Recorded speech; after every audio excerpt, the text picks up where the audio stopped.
Sir ஒரு கமெண்ட்டில் ஒரு கேள்வி கேட்டிருக்கிறாரு. சார் டிராஃபிக் போலீஸ் வந்து பைக் நிறுத்தின உடனே வந்து சாவி எடுத்துடுறாங்க. ஸோ அதுவும் இல்லாமல் வார்த்தைகள் ரொம்ப மோசமாக பயன்படுத்துகிறாங்க. இது வந்து புகார் அளிக்க முடியுமா, இல்லை மேற்கொண்டு இதை கம்ப்ளைண்ட்டாக இது பண்ண முடியுமான்னு கேட்டுக்கிறாங்க.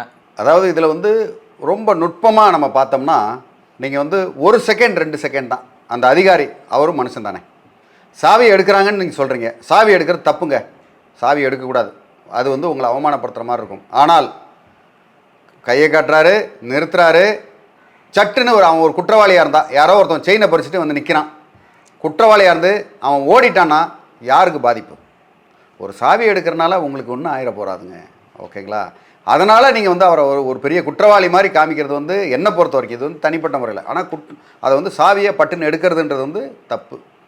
அது உங்களை அவமானப்படுத்துகிற மாதிரி இருக்க தவிர, பட் அவர் வந்து இது மாதிரி ஒரு குற்றவாளி அப்படின்னே தெரியாது.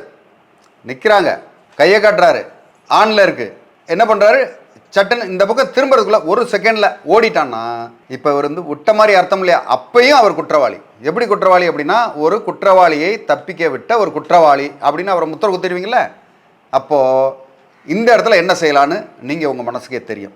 ஓகேங்களா? அதனால் இந்த மாதிரி சிறு சிறு டீவியன்ஸில் போலீஸுக்கு ஒத்துழைச்சா பொதுமக்களுக்கு நன்மை. இதை பொறுத்த வரைக்கும் பொதுமக்களுக்கு நன்மை தான், பொதுமக்களுக்கு தீமை கிடையாது. 1 2 ரொம்ப சென்சிட்டிவான ஒருத்தவங்க, ரொம்ப அவர் வந்து இந்த ஊரில் பெரிய மனிதர், அவர் வந்து பெரிய ஆள், அவரை பார்த்தா 10 பேர் பயப்படுறாங்க. அவர் வந்த உடனே டக்குன்னு சாவி எடுத்துட்டாங்க. என்ன எப்படி சாவி எடுப்பேன், நான் எவ்வளோ பெரிய ஆள் தெரியுமா, நான் இப்படி தெரியுமா, இப்படி தெரியுமா? ஒரு சில நேரங்களில் பார்த்தீங்கன்னா, நான் ஒரு கவுன்சிலர், என்கிட்டயே சாவி எடுத்துட்டியா, நீ ஒரு ஆஃப்டர் ஆல் கான்ஸ்டபிள் அப்படின்னு பேச்செல்லாம் இருக்குது. ஸோ நம்ம வந்து இந்த இடத்துல பொதுவாக நம்ம பார்த்தோம்னா அது தவறு தான்.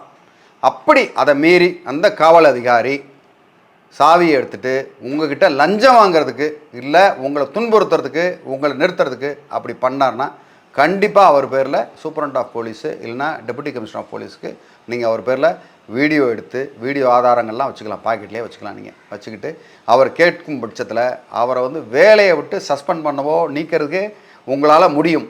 ஓகே? அதனால் சும்மா சாவி எடுத்ததுக்காகலாம் போய் அவரை இது பண்ணார் அது பண்ணாருன்னு சொல்லி ஒரு நல்ல அதிகாரிகளை இந்த மாதிரி குறை சொல்கிறதுன்றது என்னை பொறுத்த வரைக்கும் அதை தவறுன்னு தான் இந்த இடத்துல சொல்லுவேன். நான் வந்து மோசமான அதிகாரிக்கு நான் எதிரான ஆள்.